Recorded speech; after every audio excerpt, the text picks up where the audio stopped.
Tension crackled in the air at Oak Ridge Sanctuary. Every hand froze. Every voice died in throats as a massive German shepherd slammed against the gate of the training pen.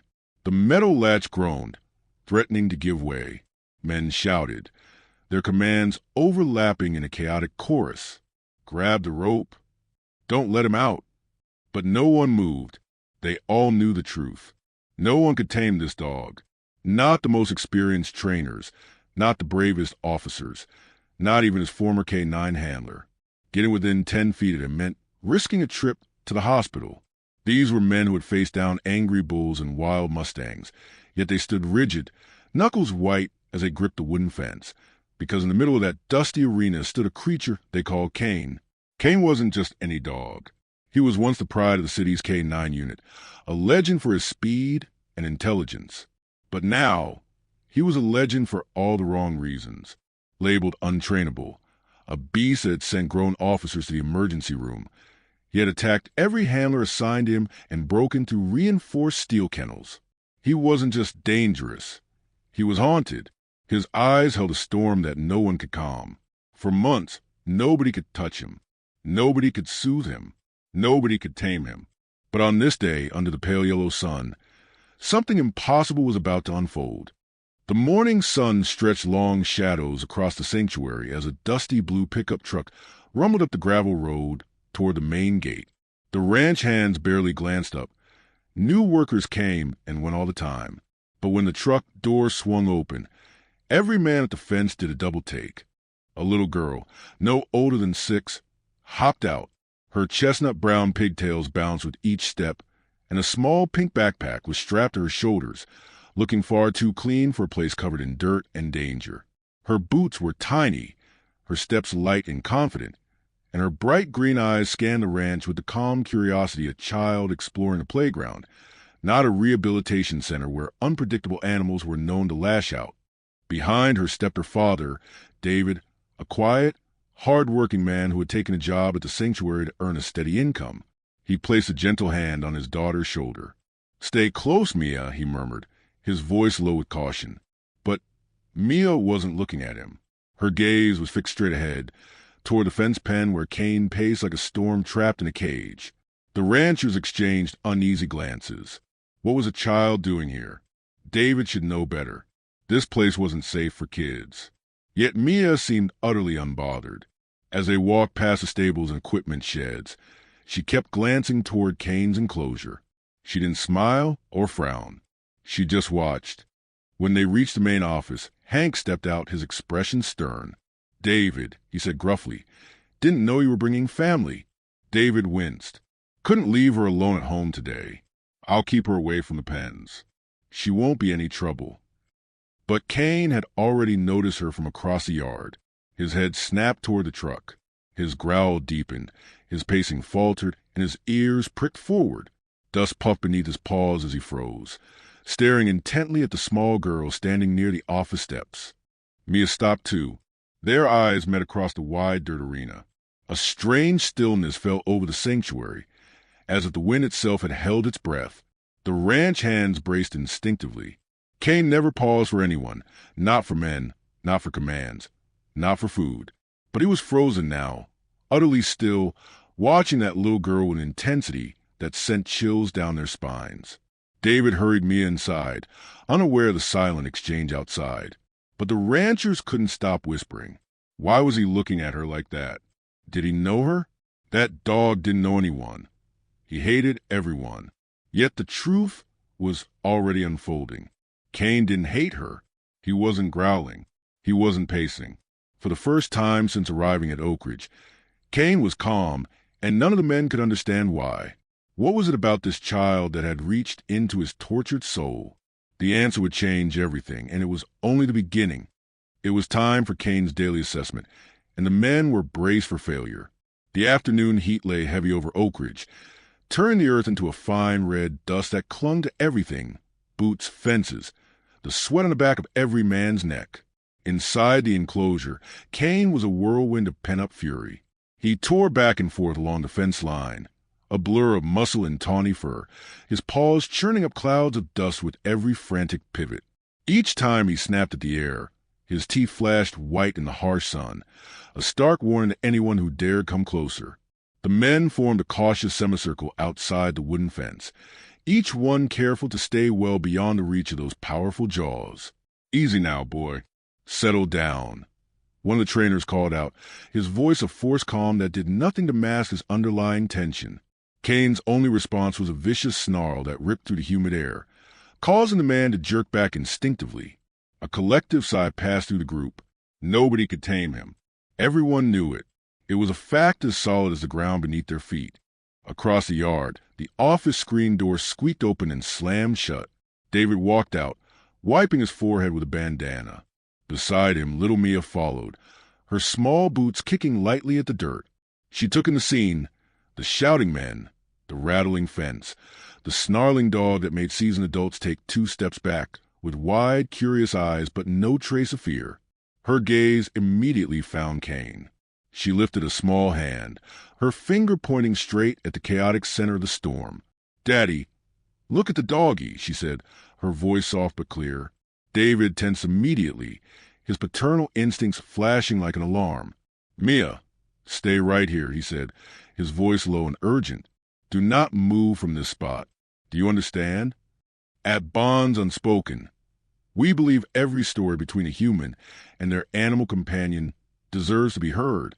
If you agree, please like, share, and subscribe, and don't forget to turn on notifications so you can join us every time another bond speaks louder than words."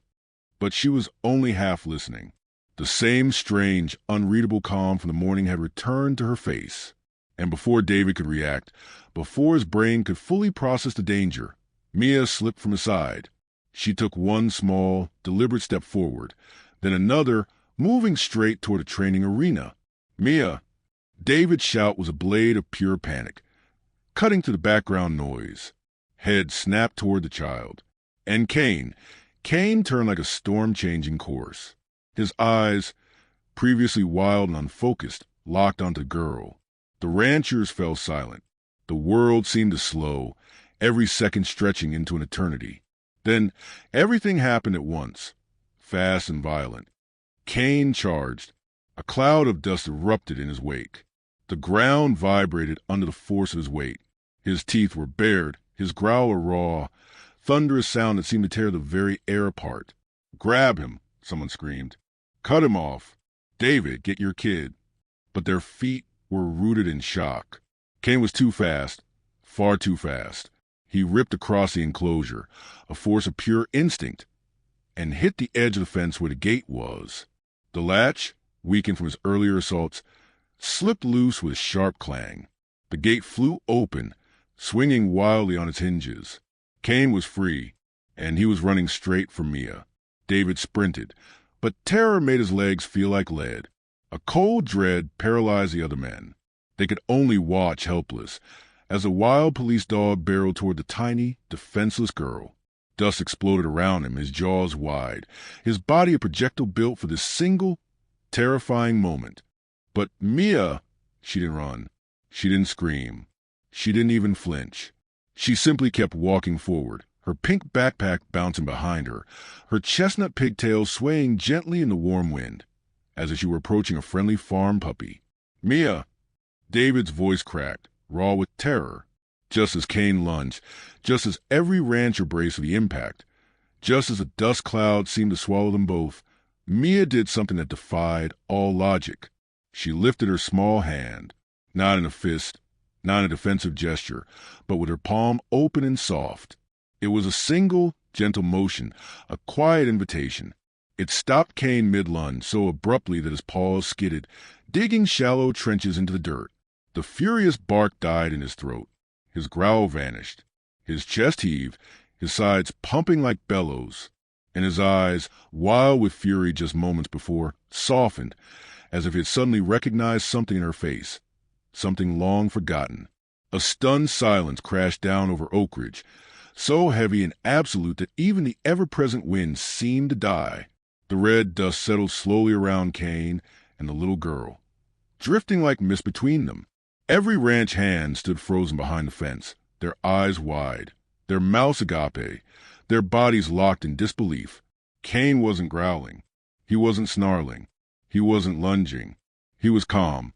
The same dog who had attacked trainers, snapped at ropes, and smashed against fences now stood perfectly still before a 6-year-old girl, his ears tilted forward, his head lowered submissively, as if waiting for her next move. One man finally found his voice, a hoarse whisper. What did she just do? Another shook his head, utterly bewildered. Nothing. She just lifted her hand.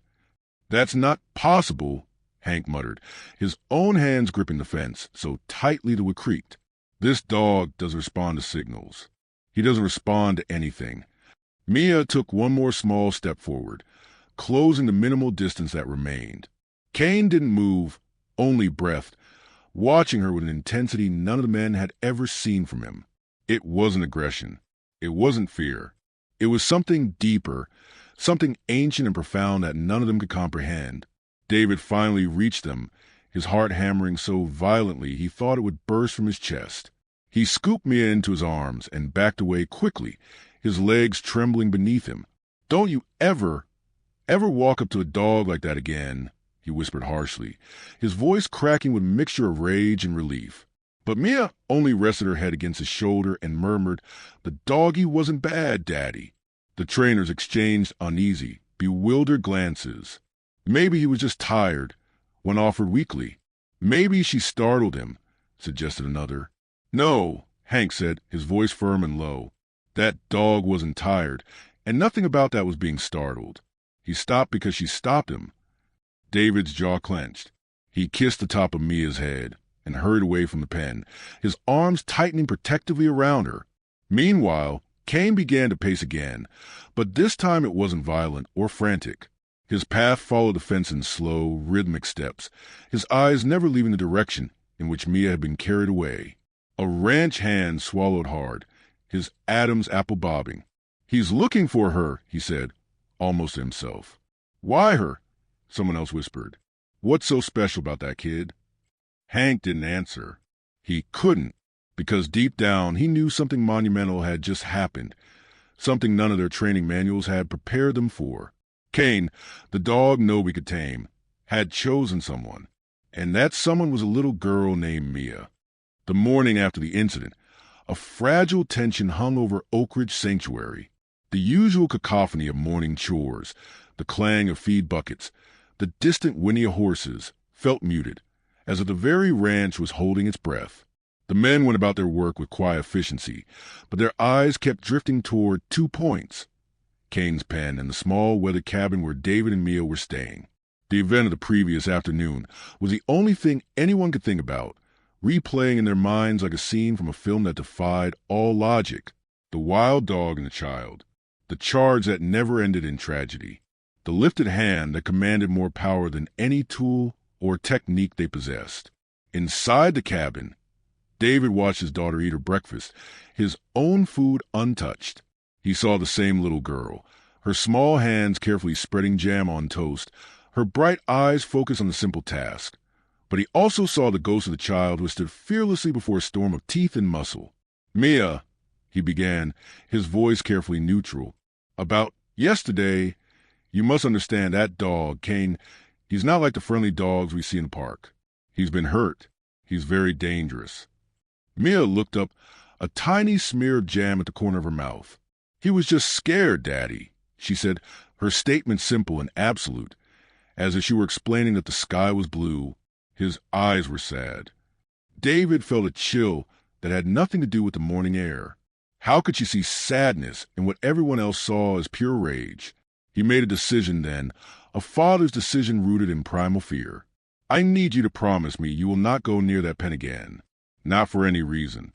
Do you promise?" Mia looked at him, her gaze clear and direct, but she remained silent, offering no such promise. Her silence worried him more than any argument could have. Later, David was assigned to repair a section of fencing on the far side of the property, a job that would take most of the morning. He tried to keep Mia with him, setting up a small, safe spot for her with a coloring book and crayons. But ranches are vast, full of distractions, and a curious child is a force of nature. For a while, she contentedly scribbled with a red crayon, but her attention was drawn by the distant, rhythmic sound of pacing. It was a sound she had already learned to recognize.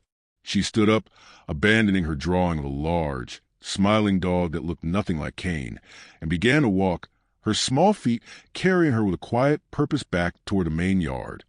Back at his pen, Kane was different.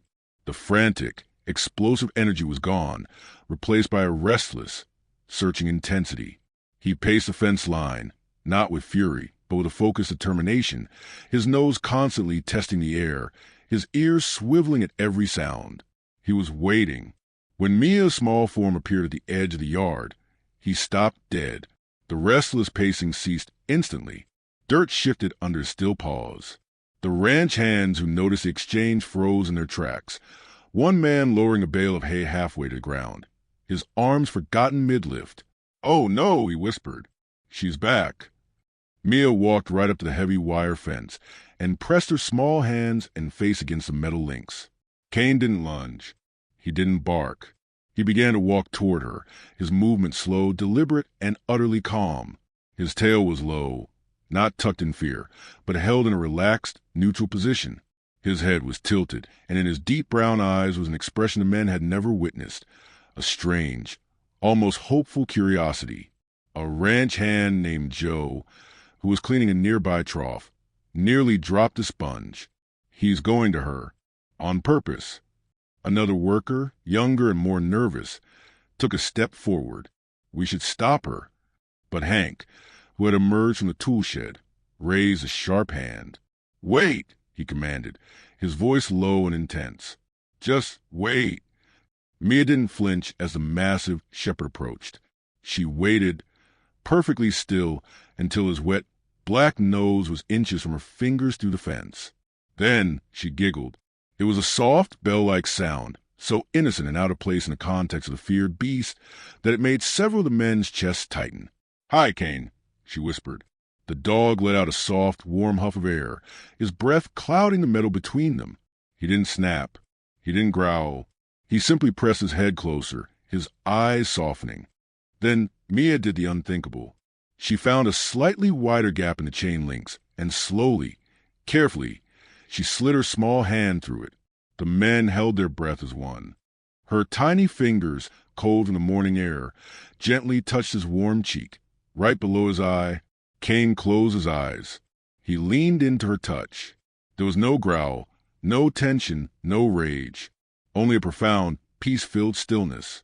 It was in that moment that David, having realized Mia was gone and sprinted across the property in a blind panic, came skidding to a halt at the edge of the scene.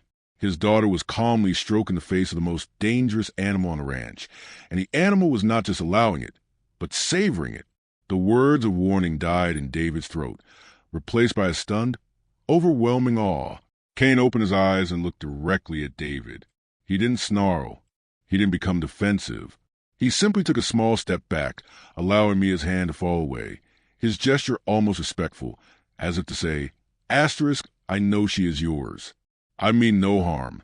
Asterisk. Hank walked up to David, his own gruff demeanor softened by wonder. "That girl," he said, his voice barely audible. "She's the only one he trusts." Joe, finally lowering the hay bale the rest of the way, nodded slowly. "It's like she's the key to whatever's broken inside him." But nobody understood why. They couldn't see the buried memory that flickered behind Kane's eyes, the echo of a child he once tried and failed to protect. They couldn't comprehend the bond that was forming, a fragile, mysterious thread connecting a shattered police dog to a little girl who saw not a monster, but a soul in need of a friend. And as David finally approached to lead a reluctant Mia away, Kane didn't return to his frantic pacing. He simply sat down by the fence, his gaze fixed on her retreating form, waiting patiently for her return. The beast of Oak Ridge was gone. In his place was a dog, waiting for his person. Long after Mia had been led away, Kane remained by the fence. The setting sun cast long shadows across the enclosure, but he didn't seem to notice. The strange calm that Mia's presence had brought was slowly receding, and the familiar ghosts were beginning to stir. As full darkness fell and the ranch sank into a deep, rural silence, Kane lay in the straw of his shelter, but he did not sleep. His breathing was uneven, his ears flicking at sounds only he could perceive, distant, phantom echoes from a life he had lost.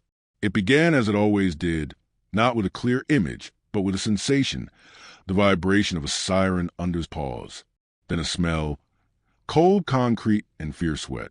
Then the sounds crystallized. A distant siren wailed outside the ranch, and the sound pulled Kane back. The memory flooded in vivid and brutal. A rainy evening, 2 years ago. The call was a kidnapping. A child, a little girl, held by an unstable, armed man in a dilapidated apartment building. The scene was chaos when they arrived. Flashing lights painted the puddles in streaks of red and blue. Voices shouted over megaphones. The air was thick with tension and the smell of wet asphalt. Ben's hand rested on Kane's head, a steadying weight. Easy, boy. We'll find them. The door to the apartment splintered open under the ram. The world exploded into noise and movement. Inside, the air was stale and dark. Kane caught the scent first, the sharp, metallic tang of adrenaline and the sweet, innocent smell of a child's fear. The man was there, wild-eyed, clutching a small girl with blonde pigtails against his chest, using her as a shield. She was crying, her tiny body trembling, her sobs hiccuping with terror.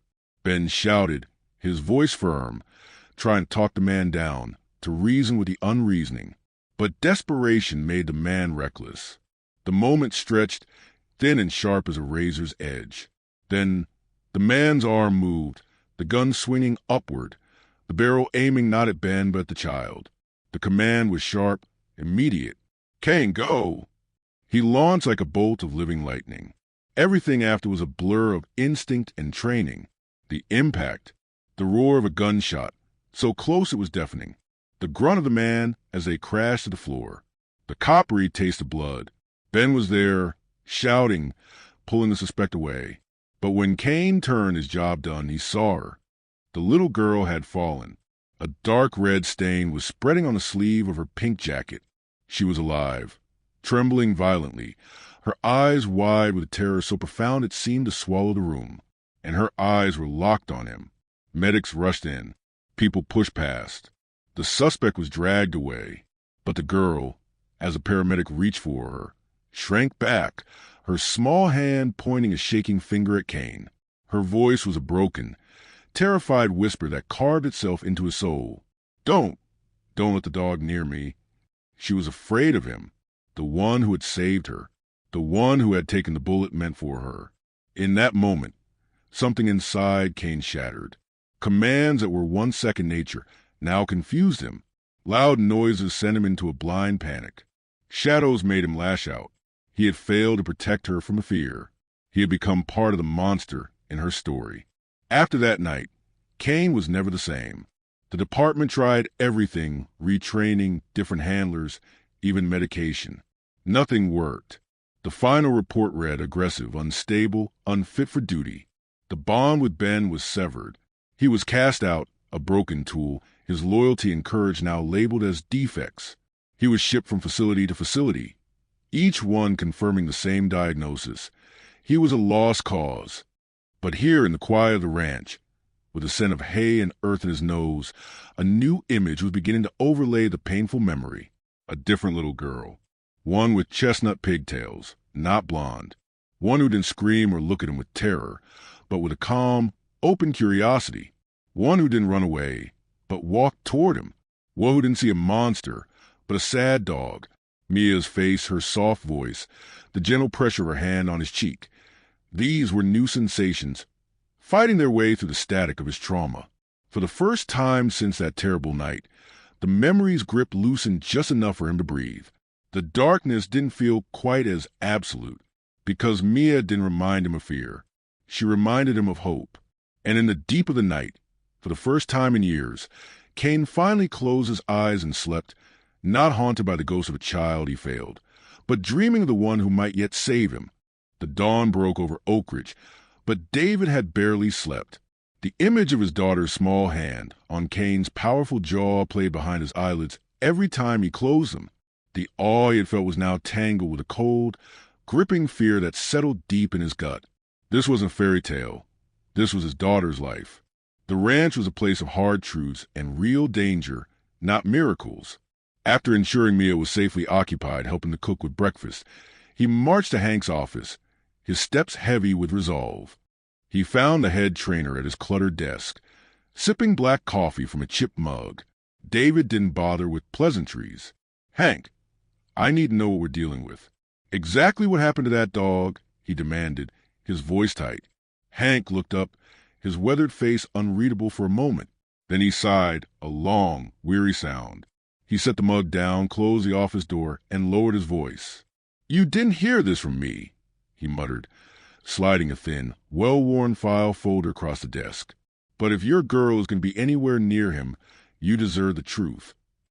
David's hand hesitated before he opened the folder. Inside were photocopied police reports, behavioral assessments, and clinical notes. The early pages were glowing. Phrases like exemplary drive, peak conditioning, and unshakable loyalty jumped out. Then the tone shifted abruptly. The words became harsh and clinical. Acute aggression, trigger-induced volatility, emotional instability, unsafe for public or duty contact. The final recommendation was a single, stark sentence. Euthanasia is advised. David felt the words like physical blows. "What happened to him?" he asked, his voice barely a whisper. Hank leaned back in his chair, the wood creaking under his weight. "A mission went bad. A little girl was involved. Hostage situation. She nearly died." His voice was gravelly and low. "They say Kane changed after that. Completely. They couldn't fix him." A chill, sharper than the morning air, crawled up David's spine. The pieces clicked into a horrifying picture. "So you're telling me," David said, each word measured and cold, "that my daughter was standing in front of a dog they almost put down for being too dangerous around children." "David," Hank said carefully, leaning forward, "that girl of yours is the only thing that dog has responded to in 2 years. Look." He gestured toward the window. David turned. In his enclosure, Kane wasn't pacing with his usual frantic energy. Instead, he was sitting by the fence, his posture alert but calm, his gaze fixed unwaveringly on the main house, where Mia was currently sitting on the porch steps, carefully arranging a handful of wildflowers. His massive head would tilt slightly with her every movement. "He's looking for her," David whispered, the realization both astonishing and terrifying. Hank nodded grimly. "That dog should have attacked her yesterday. Instead, he listened to her. That ain't training. That's something else. Something deeper." David swallowed hard, a war raging within him. On one side was the undeniable, awe-inspiring connection he had witnessed. The memory of Mia gently touching Kane's cheek, while the dangerous dog leaned into her hand with closed eyes. On the other was the crushing weight of paternal instinct.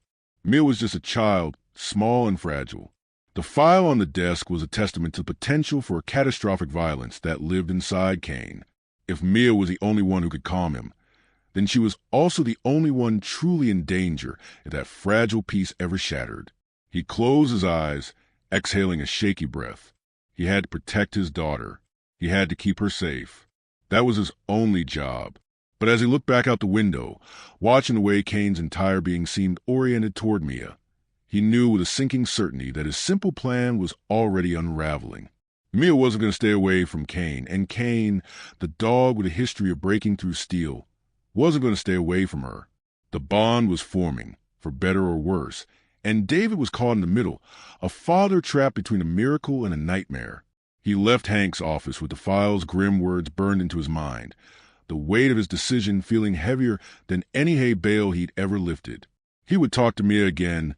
He would set stricter rules, but he knew, in his heart, that he was no longer just trying to protect her from a dog.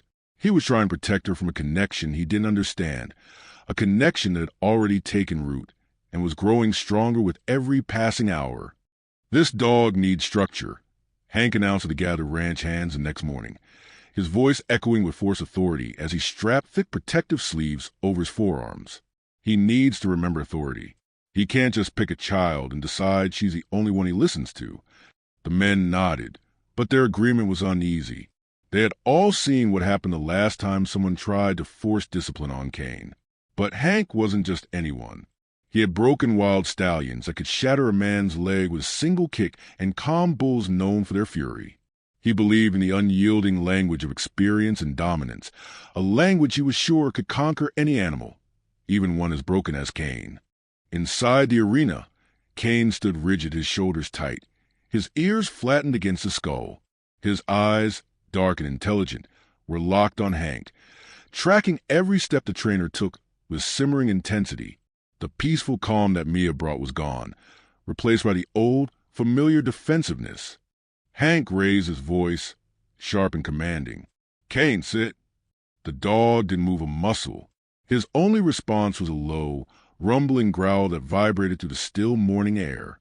The ranchers lining the fence shifted their weight nervously. They had heard that sound before. It was always the prelude to an explosion. "I said sit."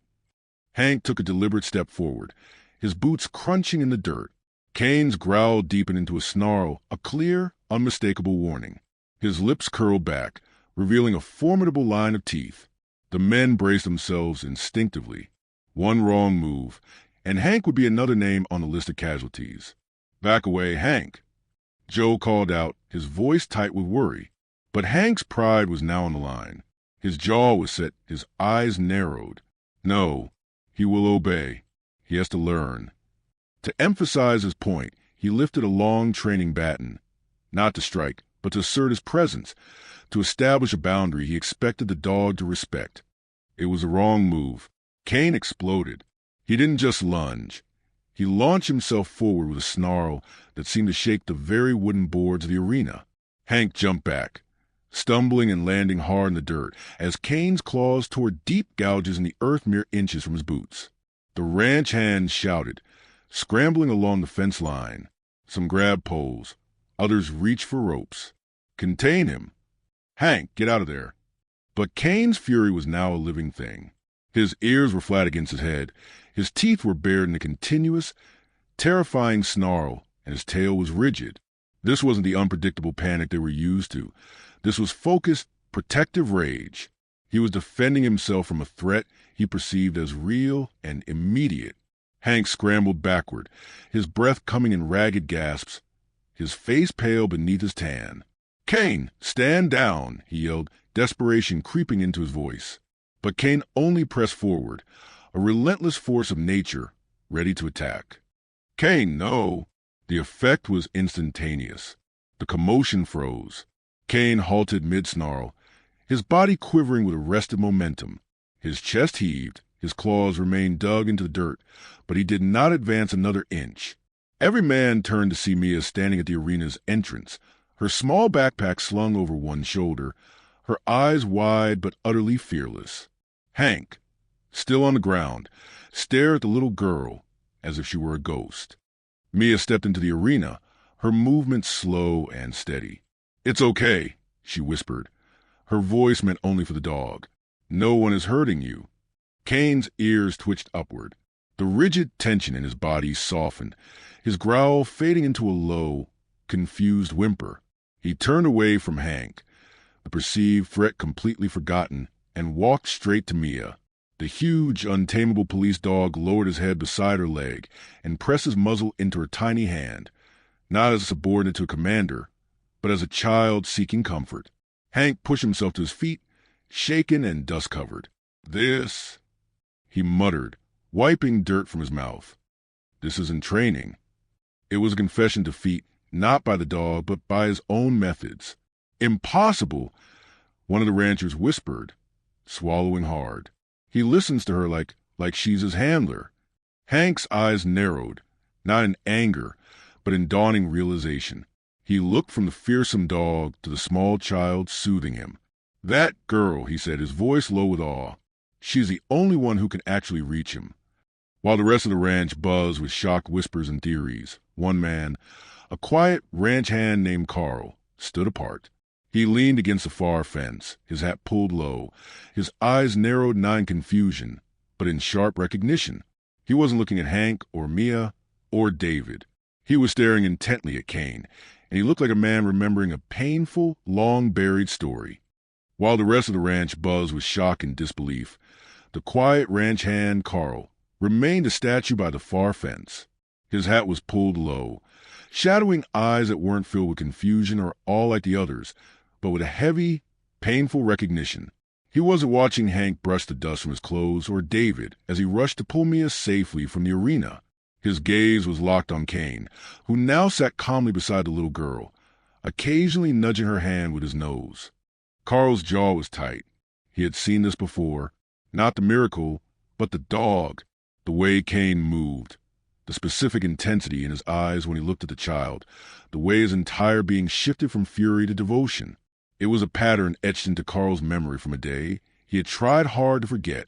As the ranch hands dispersed, muttering about impossible dogs and impossible children, Carl stayed rooted to his spot. David noticed the man's unwavering stare and felt a prickle of unease. He approached cautiously.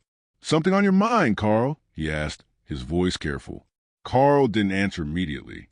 His gaze remained fixed on the pair. Finally, he spoke, his voice a low, gravelly rumble. "That dog, he ain't dangerous the way you all think." David frowned, crossing his arms. "What do you mean?" "We've all seen the files. We've all seen him try to take Hank's head off." Carl shook his head slowly. "No, you're seeing the aftermath, not the cause." He pushed off the fence and took a step closer. "I've seen a dog look at a child like that before. Just once." David felt a cold knot form in his stomach. "Where?" "In the city," Carl said quietly. "A police operation. Went bad. A kid was involved. The dog, he never recovered after that." David froze. "You were there?" Carl gave a single, grim nod. "Yeah, I was doing construction on the next block over. Heard the commotion. Saw the whole thing from behind the barricades." He glanced toward Kane. "And that," he said, pointing a callous finger, "is the same look he had back then, like he's guarding something precious, something he lost." David's mind raced, tumbling back to the grim file in Hank's office. The hostage incident. The little girl. The reports said he snapped, that he became aggressive.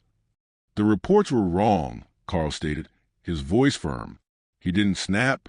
He grieved. He let out a shaky breath. He saved that little girl's life. Took down the gunman like he was trained to do. But when it was over, she was scared, covered in blood, terrified. She looked right at him and she screamed. She was afraid of him." Carl's Adam's apple bobbed as he swallowed. The department dragged him away like he was the problem. His own handler fought for him, but the higher-ups, they blamed the dog. That dog didn't turn violent from anger. He broke from heartbreak. He felt like he failed. The revelation hit David with the force of a physical blow. It wasn't just trauma. It was a profound, misunderstood sorrow. The aggression wasn't the core Kane. It was a fortress he built around a devastating wound. Carl's eyes softened as he watched Mia giggle, stroking Kane's head. "That look your girl gives him," he murmured. "It's the same look that other little girls should have given him that night. Kindness, trust, safety." He turned his haunted gaze back to David. "Mia isn't just calming him down. She's healing the wound that's been tearing him apart for years." David stood in silence, the ranch sounds fading around him. He looked at his daughter and the dog, now lying peacefully beside her in the dirt. The fear in his heart didn't vanish, but it was suddenly overshadowed by a staggering, heartbreaking understanding. Kane wasn't a time bomb. He was a grieving soul. And his daughter, with her innocent compassion, was offering him the one thing the world had denied him: absolution. Carl tipped his hat back down, the conversation clearly over, and walked away, leaving David alone with a truth that changed everything. The dog he feared was not a beast to be controlled, but a heart to be mended, and his little girl was holding the needle and thread. The next morning, the air at Oak Ridge Sanctuary was thick with a tension far heavier than the usual dawn mist. Word had spread. The county evaluation team was coming. Their purpose was simple, clinical, and brutal. They would assess Kane, observe his behavior, and determine if he was salvageable. If not, they would sign the paperwork that would end his life. It was a bureaucratic death sentence, and everyone knew it. David paced the yard, his boots kicking up small clouds of dust as he barked orders, the nerves he tried to hide making his voice crack sharper than usual. "Clear the arena. Double-check the gate latches. I want no mistakes today." The ranch hands moved with a grim efficiency, their usual banter silenced. The sanctuary was no longer a place of second chances. It was a courtroom, and the judge was arriving. David kept Mia close, his hand gripping hers a little too tightly. She looked up at him, her small brow furrowed, sensing the unspoken worry that tightened the lines around his eyes. "Daddy," she whispered, "Kane is scared." He swallowed hard. "I know, sweetheart," he murmured, because she wasn't wrong. Inside his enclosure, Kane wasn't pacing or barking. He sat perfectly still, a statue of coiled anxiety, his ears perpetually tilted toward Mia. He understood the shift in the atmosphere, the gravity in the men's postures. He could feel the impending judgment, and his fear was not of the trainers or the tests, but of losing the one person who had quieted the storms in his mind. The evaluators arrived in a pristine white truck. 3 men in crisp uniforms emerged, carrying clipboards, protective gear, and an air of detached professionalism. They had seen countless dogs like Kane, broken animals, red zone cases. David greeted them with a stiff nod. "This is Kane," he said, gesturing toward the tense German shepherd. One of the evaluators, a man with a closely trimmed beard, raised an eyebrow. "This is the one from the Carter incident? The hostage situation?" Nearby, Carl stiffened almost imperceptibly, but said nothing. "Proceed," the lead evaluator said, his voice devoid of emotion. The ranch hands formed a wide, silent circle around the secured arena as Kane was led in on a heavy chain. The moment David stepped forward and raised his hand in a standard command gesture, Kane erupted. The fragile calm shattered. His muscles bunched, a guttural snarl ripped from his throat, and he lunged so violently that the evaluator holding the chain was jerked off balance. Note: aggressive response to basic authority signal. The lead evaluator stated flatly, marking his clipboard. David, his pride stung, tried again. "Kane, sit." This time, Kane didn't just snarl. He snapped at the air, his teeth clicking together with a sound that made everyone flinch. The panic in his eyes was mixed with a deep-seated trauma. Unresponsive to command, escalated aggression, the evaluator said. The men along the fence exchanged grim looks. They all knew what came next. The end of the line. David felt Mia squirm in his arms. "Daddy, he's really scared now," she whispered, her voice trembling. "I know, baby," David murmured, his own voice shaking. As the lead evaluator prepared to give a third, futile command, Kane lunged again, the chain rattling. His breath was ragged, his eyes darting wildly. The evaluator opened his mouth. "That's Dash." He never finished the word. Mia slipped from David's grasp, ducked under the lower rail of the fence, and ran. Her tiny boots pattered softly on the hard dirt. "Mia!" David shouted, stumbling forward. But she was already there, running straight toward the raging dog. The evaluators froze. David froze. Every man watching held his breath. "Kane!" Mia whispered. He stopped.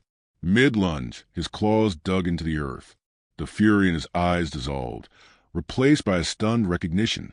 He lowered his head, a soft whimper escaping him. She didn't run. She walked right up to him and placed her small hand on his cheek. Just like before, he melted. The tension drained from his body. His breathing steadied and his wild eyes softened. He sat down, his posture becoming instantly and perfectly obedient. One evaluator lowered his clipboard slowly, his hand trembling. "That wasn't a trained response," he whispered. Another simply nodded, his eyes wide. That was trust.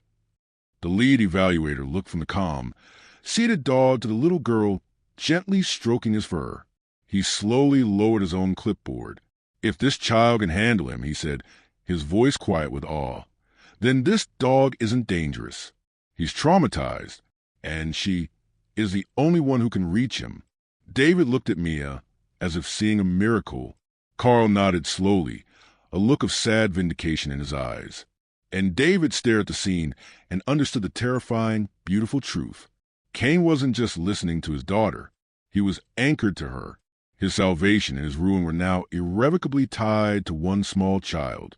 The evaluation team left Oak Ridge in a cloud of quiet disbelief, their pristine truck kicking up dust on the gravel road.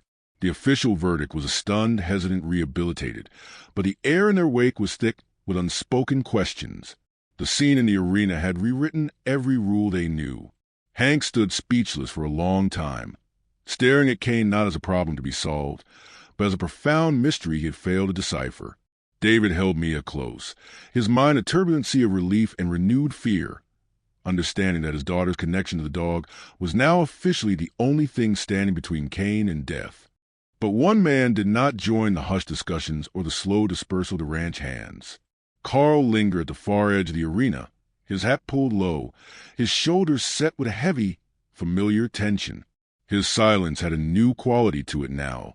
Not just a memory, but of a truth that had become too heavy to carry alone. Later that afternoon, as the sun began its slow descent, casting long, golden shadows across the quiet yard, Carl finally moved. He approached David and Hank where they stood near the stables, his steps slow and deliberate. "We need to talk," he murmured, the weight of 2 years in his eyes. Hank crossed his arms, his expression wary. "About what, Carl?" "The dog safe. For now." Carl's gaze drifted toward the pen where Kane sat, watching Mia draw shapes in the dirt with a stick. "About him," he said, his voice low, "and about what you still don't know." David felt a cold prickle on the back of his neck. "You mentioned something yesterday. The city? The police operation. What did you mean?" Carl hesitated, his jaw working as if the words themselves were physical burdens. "I wasn't supposed to be there," he began. "I was working a construction job near that apartment complex. We heard the screams first, then people running. Police swarmed the place. I saw it all from behind the barricade tape." Hank's frown deepened. "You were at the Carter hostage case? The one that broke him?" Carl nodded slowly. "Yeah, I saw everything." He took off his hat, revealing eyes that were tired and deeply haunted. The suspect had that little girl. She couldn't have been more than 5 or 6. Everyone was shouting, panicking. The officer, Carter, he shouted for the dog to go. And Kane. Carl's voice cracked slightly. He moved like lightning. He saved that child. Took the suspect down in seconds. Did his job perfectly. "We know that part," Hank said. "The reports said," he snapped after, "became aggressive." "That's where the reports are wrong," Carl stated. "They got it all wrong." David leaned in. "Then what happened? What actually happened?" Carl swallowed hard. "I was close enough to see her face. The little girl. When Kane took down the gunman, she fell. She wasn't hurt bad, just scared out of her mind, a cut on her arm. But when she looked at Kane, she didn't see a hero." He glanced toward the pen, his eyes glistening. "She saw the chaos, the noise, the blood all over him. She screamed, and that scream broke him." Hank shook his head. "You think that's all it was? A child's scream?"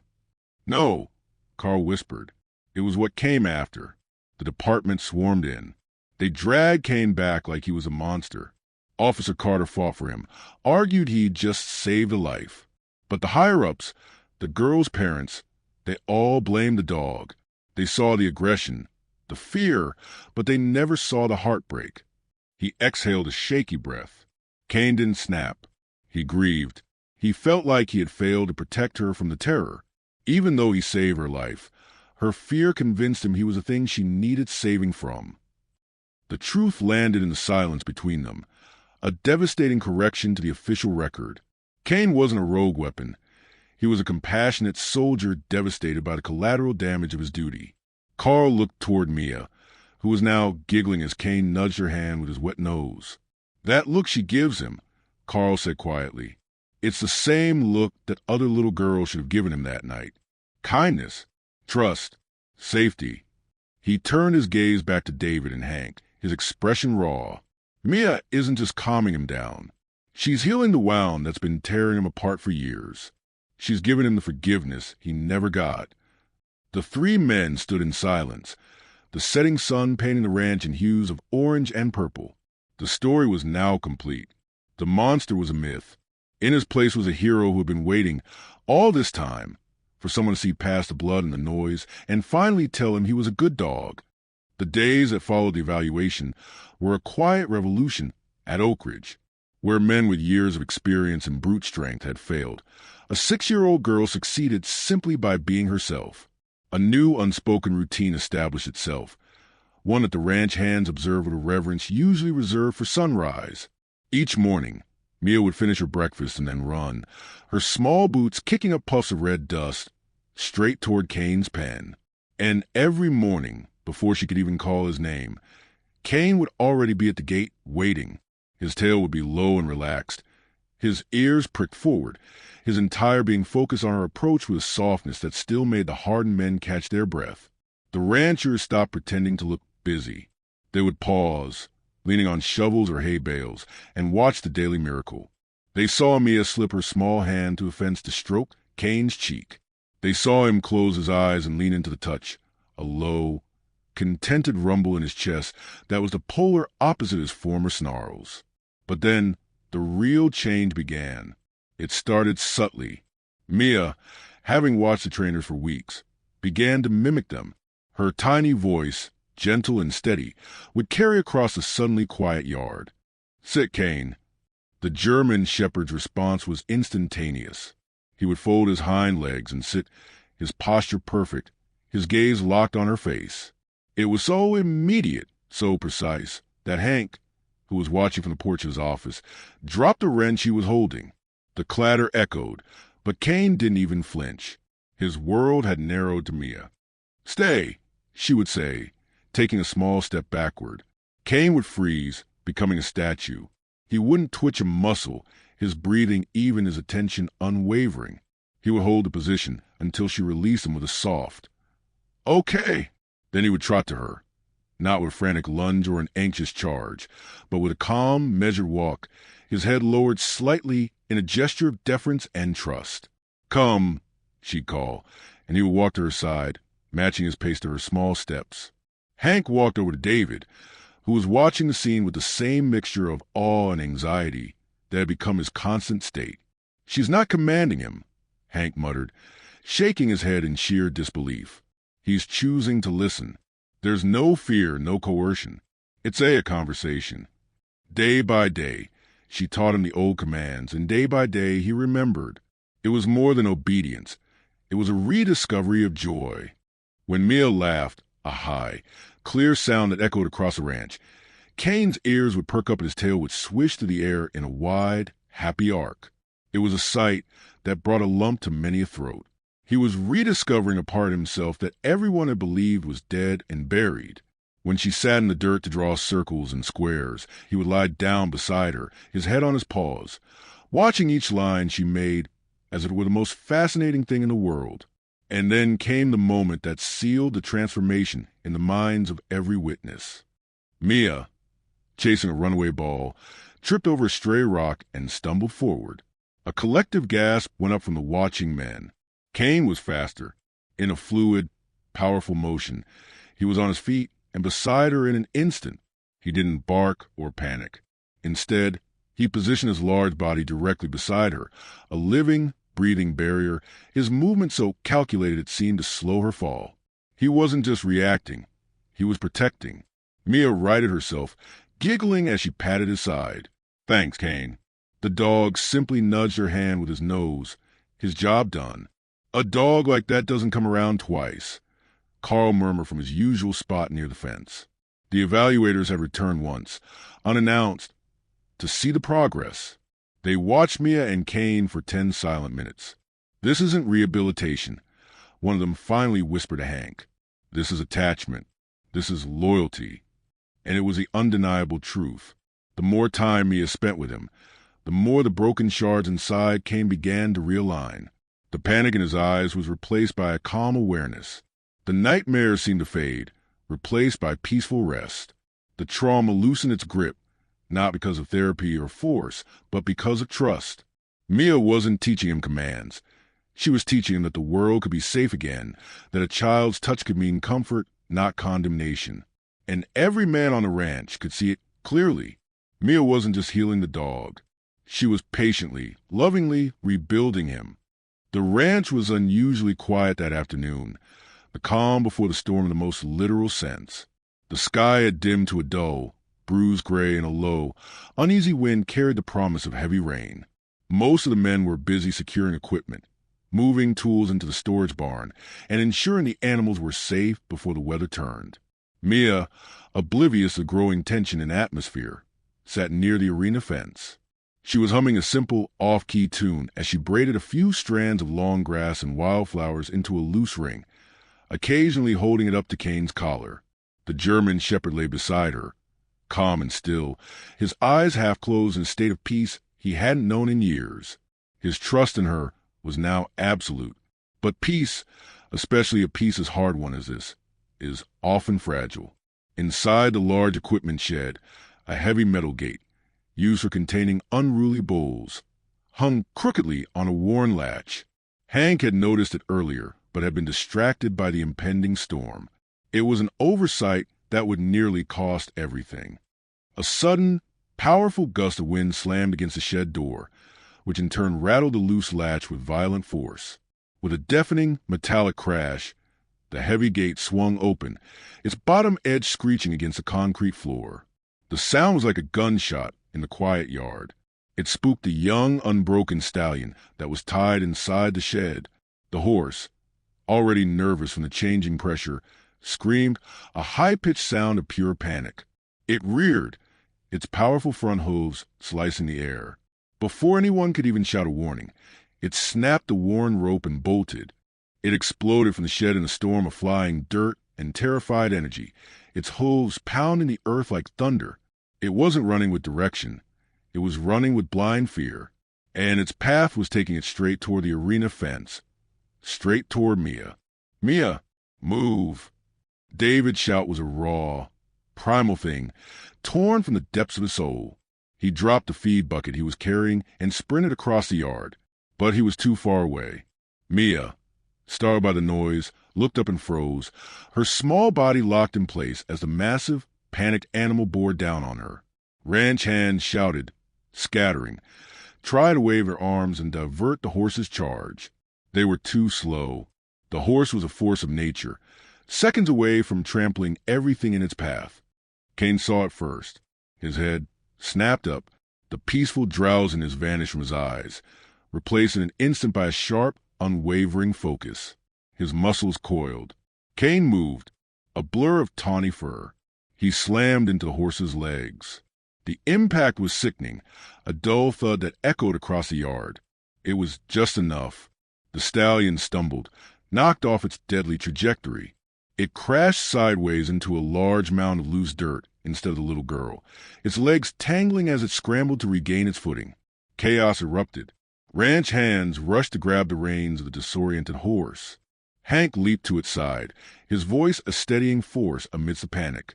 Someone grabbed Mia and pulled her back from the fence, her small frame trembling. But Kane didn't move. He stood firm between Mia and the horse, his body low to ground, his teeth bared in a deep, guttural growl that promised violence. Every line of his body screamed a single, clear message. You will not touch her. David collapsed beside his daughter, pulling her into his arms, his own body shaking uncontrollably. Are you okay, sweetheart? Are you hurt? He gasped. Mia nodded shakily, her eyes wide as saucers. Kane saved me, she whispered. Hank approached slowly, his own breath coming in ragged pants. He looked from the now calming horse to the dog, standing guard. That dog!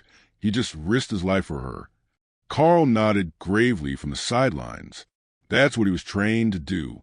Protect the innocent, even at the cost of himself. Finally, Kane relaxed his stance. He took a step back, and then another, staggering slightly from the force of the impact. A soft whine escaped him. Mia wriggled free from David's arms and rushed to him, ignoring the men's warnings. She wrapped her tiny arms around his neck, burying her face in his fur. It's okay, Kane. It's okay, she whispered. Kane pressed his head into her chest, his whine softening into a sigh of profound relief. It wasn't a sound of pain, but confirmation. He had protected his person. The men exchanged stunned, humbled looks. The wild, dangerous, untamable dog had done the one thing no training, no discipline, no evaluation had ever managed to prove. He wasn't aggressive. He was loyal, Ferociously, unquestionably, selflessly loyal. Hank exhaled a shaky breath, running a hand over his face. "We were wrong about him," he said. "Completely, utterly wrong." David wiped at his eyes, his voice thick with emotion. He didn't see a little girl. He saw someone he had to protect. Carl nodded once, just like before, and as the first heavy drops of rain began to fall, cooling the heated earth and washing away the dust, one truth settled over Oak Ridge Ranch. Kane wasn't broken. He had just been waiting for the right person to protect. The storm broke over Oak Ridge Ranch that evening, a soft, steady rain that washed the dust from the leaves and cooled the fevered earth. It felt like a baptism, cleansing the land of the day's terror and tension. Mia stood beneath the overhang of the main barn, wrapped in her father's oversized jacket, her little boots soaked from the puddles.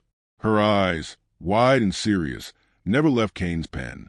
Inside, the German shepherd lay curled in the straw, exhausted but alert, his ears twitching at every small sound Mia made. He had refused to settle until she was safely in his sight. David finally knelt beside his daughter, the frantic fear from hours ago having melted into something else, something warm and fragile and full of wonder. His voice, when he spoke, was gentle. "Sweetheart," he whispered, "you know that dog in there? He saved your life today." Mia nodded, her gaze still fixed on Kane. "I know," she said simply. Then she turned her bright green eyes to her father. "Because I saved his first." The words hit David with the force of a simple, unshakable truth. She had. She had saved Kane over and over in ways that none of the trainers, with all their tools and techniques, ever could. She had saved him from his demons, from the county evaluators, from the needle. The dog he had feared as a violent beast was, in reality, profoundly devoted. His loyalty was so absolute that he would willingly sacrifice himself for her. It was in that moment that Hank approached them, his usual gruffness replaced by a look of deep respect. He held a single sheet of paper in his hand, protected from rain by his oilskin coat. "I just got off the phone with the evaluation team," he announced. "After today, there's no question. They're not labeling Kane as aggressive anymore. They're striking it from his record." He paused, glancing toward the pen where the dog lay. "They're calling him rehabilitated. Officially." David exhaled a breath he felt he'd been holding for weeks. The threat was gone. The nightmare was over. "So he stays here?" he asked, a part of him hoping for this simple, safe solution. Hank shook his head. "No." Then he looked directly at Mia, a genuine, rare smile touching the corners of his eyes. "He's going wherever she goes." Mia's eyes widened, her entire face lighting up with a joy so pure it made David's heart ache. "Kane comes home," she breathed. David froze, the practicalities and fears of such a commitment flashing through his mind. But one look at his daughter's face, and then at the dog who had just proven his devotion beyond any doubt, silenced them all. Hank nodded. "He's bonded to her, David. It's a 1 in a million thing. Keeping them apart now would break him, for good this time." As if he understood every word, Kane rose unsteadily to his feet in his pen, his tail giving a slow, tentative wag. Mia didn't wait for further permission. She dashed out into the rain, her small feet splashing to the puddles, and slipped through the gate of his enclosure before anyone could stop her. Kane met her in the middle, lowering his head and pushing his forehead into her chest, letting her small arms wrap as far as they could around his neck. David watched the scene unfold to the rain-streaked twilight. The smallest girl and the biggest, most misunderstood dog, choosing each other without a moment's hesitation. In that quiet, rain-softened moment, he finally understood. This wasn't the end of Kane's story. It was the beginning of theirs. The next morning, the world felt new.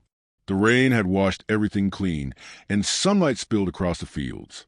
And in the middle of the yard, Mia walked with a new sense of purpose, her tiny backpack bouncing behind her. And beside her, matching his long, steady strides to her small ones, walked Kane. There was no fence, no chain, no fear. There was only trust. Every ranch hand paused in their work, watching the pair with soft eyes and grateful hearts. The myth of the wild police dog was gone, replaced by the reality of a gentle guardian and a little girl who held his heart. David approached slowly, a sense of peace settling over him for the first time since they had arrived. He crouched down beside his daughter. "You ready to take him home?" he asked quietly. Mia beamed, her smile as bright as the morning sun. "He's my best friend," she declared. Kane pressed his head into her shoulder as if in solemn agreement. Hank stepped forward and handed David a small, official-looking folder. "His papers are all signed. He's officially hers now." He smiled. That dog wasn't broken, David. He was just waiting for the one person who could see past the fear to the heart inside. From nearby, Carl tipped his hat, his eyes misty. Some souls aren't meant to be trained. They're meant to be understood. David nodded, the last of his resistance melting away. He lifted Mia into his arms while Kane circled their legs, a slow, protective patrol. For the first time since the day his world fell apart in a dusty apartment, Kane had a home again. Not a pen, not a kennel, not a unit. A home. Mia leaned down from her father's arms and kissed the top of the dog's head. "You're safe now," she whispered. And Kane, who once trembled at the memory of sirens and screams, closed his eyes, letting her words settle into the deepest, most wounded part of his soul. He wasn't the wild dog nobody could tame. He was the loyal protector a little girl had chosen, and who had chosen her back. The drive away from Oak Ridge Ranch was unlike any car ride David had ever taken. In the back seat, nestled amidst an old blanket, was Kane. He wasn't panting or anxious. He sat upright, his calm gaze fixed on the back of Mia's head as she chattered away in the passenger seat, telling him all about her room and the big backyard he would soon call his own. David kept glancing in the rear-view mirror, half expecting to see the wild animal from the pens, but all he saw was a dog, a quiet sentinel finally going home. The trust was so palpable it filled the car, a living, breathing thing that smoothed the last of David's fears. Life at home settled into a new, beautiful rhythm. The fears of neighbors and the practical warnings from friends melted away in the face of the undeniable truth that lived in their house. Kane was Mia's shadow. When she colored at the kitchen table, he lay at her feet. When she played in the backyard, he would patrol the perimeter, then settle in a spot where he could watch her every move. He was not a pet. He was a partner, a guardian whose entire world had happily narrowed to the radius of a little girl's life. The transformation was most evident in the small moments. One afternoon, a delivery truck backfired loudly out on the street. David, who was in the garage, flinched and immediately ran inside, his heart in his throat, memories of Kane's triggers flashing through his mind. He burst into the living room to find Mia still building a block tower, utterly unbothered. Kane was sitting beside her, his body tense. His ears pricked toward the window, but he hadn't snarled. He hadn't panicked. He had simply assessed the noise, determined it was a distant, non-threatening sound, and then leaned over to nudge a stray block closer to Mia with his nose. He had overcome his trauma not by forgetting it, but by having a new, more powerful focus, her safety and her calm. David found himself talking to Hank on the phone a week later. "It's like he's a different dog," David said, the wonder still fresh in his voice. "He's not a different dog, David," Hank corrected gently. "He's the dog he was always meant to be. You're just seeing him without the ghost for the first time." The bond deepened in ways that continued to astonish. Mia, who was learning to read, would often sit and practice with her picture books, sounding out the words. She would pat the floor beside her, and Kane would come and lie down, resting his head on his paws as if listening intently to every syllable. When she struggled with a word, she would sometimes look at him and say, "This is a hard one, Kane," and he would thump his tail once on the floor, a patient, encouraging rhythm. One evening, David was tucking Mia into bed. Kane was already in his usual spot, a large, fluffy bed on the floor right beside her. As David kissed Mia goodnight, she reached out and laid her small hand on Kane's head. "Good night, my best friend," she whispered. Kane let out a soft, sighing breath and licked her hand once before settling his head down, his eyes closing in contentment. David stood in the doorway, watching them. He saw the absolute trust in his daughter's sleepy smile and the fierce, gentle devotion in the dog's protective posture. He thought of the frantic, fearful father he had been just months ago, trying to pull his daughter away from a monster. He had been so wrong. The monster was a myth. The beast was a guardian. David watched his daughter and her dog, their quiet breathing filling the room, and knew that some bonds are never meant to be broken. News of the miracle at Oak Ridge, as it had come to be known, did not stay within the ranch's fences. A local newspaper reporter, tipped off by one of the evaluators who couldn't forget what he'd seen, came to do a story. David was hesitant, protective of their newfound peace, but Hank convinced him. This isn't just about Kane and Mia anymore, he'd said. A story like this, it gives people hope. The reporter, a woman named Sarah with a kind face and a quiet demeanor, spent an afternoon with them. She didn't just interview David. She sat on the floor with Mia and watched her interact with Kane. She saw the way the massive dog would gently take a treat from the little girl's fingers, his movements delicate and precise. She saw the way Mia would lean her entire weight against him while reading, using his solid body as a pillow, and how Kane would remain perfectly still for her. The article was published the following Sunday. The headline read, "The Dog Nobody Wanted and the Little Girl Who Saved Him, a Story of Second Chances." It was a gentle, powerful narrative that focused on the themes of trauma, misunderstanding, and the healing power of unconditional love. It included a photo of Mia with her arms around Kane's neck, both of them looking utterly at peace. The ripple effect was immediate. Emails and letters began to pour into the newspaper and the ranch. They were from people all over the country. Some shared their own stories of rescued animals. Others were from trainers and shelter workers, writing that the story had changed their approach, encouraging them to look for the why behind an animal's behavior. A few letters brought David to tears. Ones from parents of children with trauma, who said that seeing Mia's fearless compassion had inspired them. But the most significant response came from a man named Ben Carter. The letter was forwarded to David from the newspaper. The handwriting was neat, but carried a visible weight. It began, "My name is Ben Carter. I was Kane's handler." David's hands trembled as he read. Ben wrote about the incredible partner Kane had been, their bond, the perfect synchronicity they shared on the force. He described the hostage incident in painful detail, confirming everything Carl had witnessed.